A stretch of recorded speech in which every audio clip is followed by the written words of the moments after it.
Oke, pada saat ini, perkenalkan nama saya Marcelius Isayana Gota Nulingga dengan NIM 152240031. Saat ini saya akan mengerjakan eh, ujian akhir semester saya, yaitu adalah menjelaskan karya ilmiah yang telah kami buat bersama kelompok saya, yaitu kelompok 10B, yaitu adalah penerapan desain furnitur berkelanjutan pada rak lipat berbahan kayu daur ulang. Nah, daftar isi yang akan saya bawakan itu adalah latar belakang rumusan masalah, tujuan penelitian, metodologi penelitian, hasil analisis, persepsi responden, kendala yang ditemukan, dampak dan simpulan dan saran. Yang pertama, saya akan membahas tentang latar belakang. Desain furnitur berkelanjutan muncul sebagai respon terhadap dampak negatif industri konvensional, eh, sehingga alternatif yang dilakukan adalah untuk eh, membuat produk itu menjadi lebih berkelanjutan, yaitu salah satunya dengan membuat materialnya menggunakan barang-barang yang sudah didaur ulang. Seperti pada penelitian ini kita menggunakan kayu daur ulang. Dan tujuan menciptakan furnitur yang fungsional, hemat ruang, namun tetap menjaga keberlanjutan. Nah, yang kedua, kita akan membahas tentang rumusan masalah. Berdasarkan latar belakang masalah, kita sudah menyusun beberapa rumusan masalah, yaitu yang pertama adalah mengapa desain berkelanjutan penting diterapkan, dan yang kedua, bagaimana desain berkelanjutan diterapkan pada rak lipat dari kayu daur ulang, dan yang ketiga adalah kendala-kendala apa saja yang ditemukan dalam penerapannya. Nah, kita akan melanjut kepada tujuan penelitian. Nah, dalam tujuan penelitian ini, kita merumuskan beberapa tujuannya untuk memperjelas apa sebenarnya yang ingin dicapai dalam penelitian kita ini. Yaitu yang pertama akan menjelaskan pentingnya desain berkelanjutan dalam industri furnitur.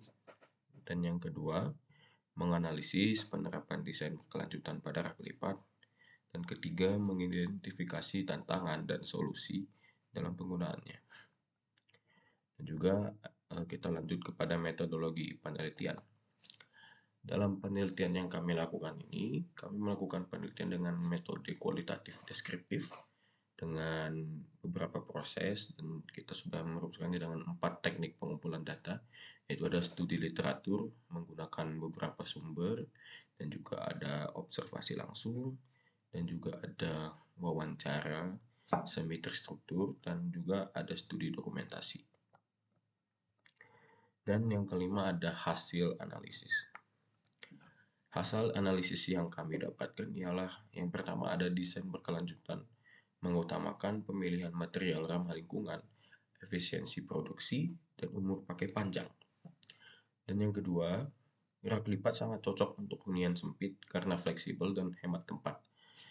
Dan yang terakhir ada kayu daur ulang terbukti fungsional, namun masih diragukan sebagian responden terkait daya tahan dan estetikanya. Dan yang keenam ada persepsi responden. Nah, berkaca kepada diagram-diagram yang ada dalam slide ini, yang pertama kita akan melihat tentang diagram yang bertanyakan apa yang paling menggambarkan furnitur berkelanjutan.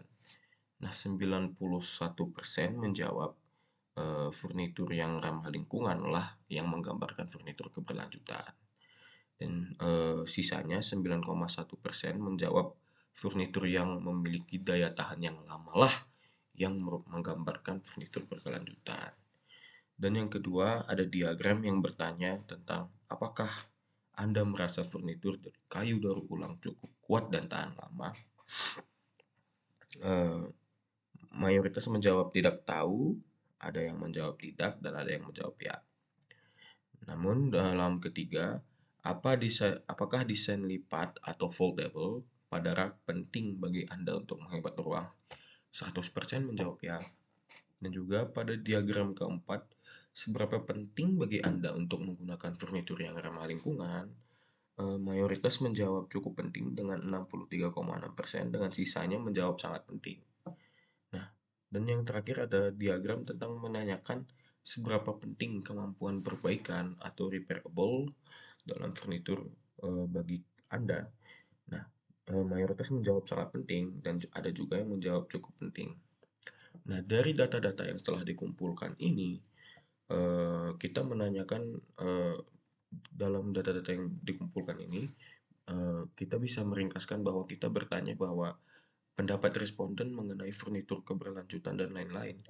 Nah, dalam melihat hasil dari responden ini pada furnitur berkelanjutan dan desain lipat foldable pada rak, dapat disimpulkan bahwa peluang penerapan desain ini tergolong akan mudah diterima oleh halayak karena menjawab tantangan eh, keberlanjutan, yaitu ada daya tahan yang lama, daya tahan pemakaian yang lama, dan juga eh, untuk menghemat ruang dan lain-lain. Jadi peluang ini bisa akan mudah diterima oleh halayak ramai.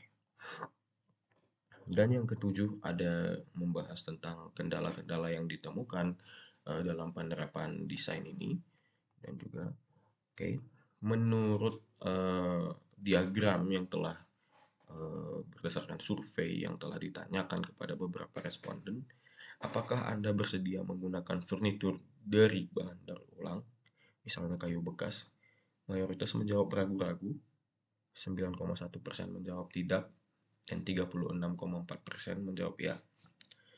Jadi, dari diagram yang telah disuguhkan ini, terdapat kendala dalam penerapan desain berbahan kayu daur ulang karena persepsi negatif terhadap material bekas ataupun daur ulang, ya, karena mungkin beberapa orang tidak terlalu menyukai konotasi menggunakan bahasa material daur ulang ataupun material bekas.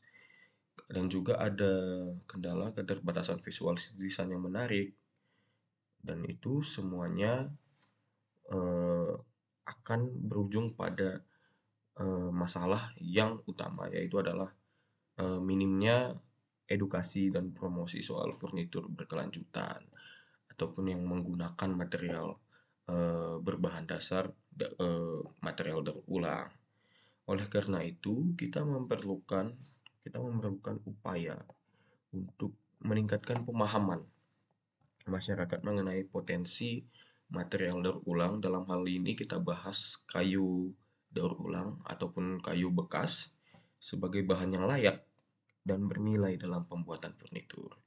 Dengan memberikan informasi yang jelas dan menunjukkan hasil produk yang berkualitas, penggunaan kayu daur ulang sebagai material furnitur akan lebih dapat diterima oleh khalayak ramai, oleh orang-orang ramai. Walaupun masih banyak juga kontroversi-kontroversi yang lain yang mengatakan bahwa ya itu kan menggunakan material bekas dan lain-lain, tapi kita akan membuktikan dengan hasil produk yang berkualitas, memberikan informasi yang jelas, bahwa itu semua akan bisa dapat diatasi. Nah, yang kedelapan ada dampak. Berdasarkan diagram yang telah ditunjukkan, yang pertama ada, apakah Anda setuju bahwa produk daur ulang dapat mendukung usaha lokal atau UMKM? Mayoritas 54,5% menjawab setuju, 9,1% menjawab tidak tahu, dan sisanya menjawab sangat setuju. Jadi di dalam produk daur ulang ini akan menciptakan lapangan pekerjaan yang baru karena dengan inovasi-inovasi yang ada akan banyak pekerjaan ataupun lapangan pekerjaan yang terbuka, dan juga eh, akan meningkatkan inovasi-inovasi yang lain sehingga menciptakan furnitur yang berbahan dasar material daur ulang, dalam hal ini kayu daur ulang. Dan juga pada diagram kedua ada pertanyaan, menurut Anda apakah produk dari bahan daur ulang dapat membantu mengurangi kerusakan lingkungan? Mayoritas menjawab ya, 100% menjawab ya. Sehingga dapat disimpulkan bahwa menggunakan produk bahan daur ulang itu membantu mengurangi kerusakan lingkungan, sehingga menjawab tantangan untuk kita menggunakan produk-produk ataupun industri furnitur yang baik terhadap lingkungan dan tidak mengurangi kerusakan dan tidak merusak lingkungan. Sehingga kita dapat melihat bahwa dampak positif dari penerapan desain rak lipat berbahan kayu daur ulang adalah yang pertama tadi membantu UMKM lokal, yang kedua mengurangi limbah kayu, dan ketiga mendukung gaya hidup minimalis dan ramah lingkungan. Karena sekarang dalam tantangan-tantangan saat ini kita dituntut untuk memiliki gaya hidup minimalis, space saving dengan keterbatasan ruang yang kita miliki. Sehingga dalam penerapan desain ini sangat cocok untuk diterapkan pada kejadian saat ini, fenomena saat ini. Nah, dan yang terakhir ada simpulan dan saran. Penerapan desain berkelanjutan pada rak lipat berbahan kayu daur ulang berpotensi besar sebagai solusi furnitur yang fungsional dan ramah lingkungan. Walaupun menghadapi tantangan persepsi masyarakat, desain ini mampu memberi nilai tambah baik dari sisi estetika, fungsi, maupun sosial ekonomi, terutama pada eh, keberlanjutan dan penjagaan lingkungan.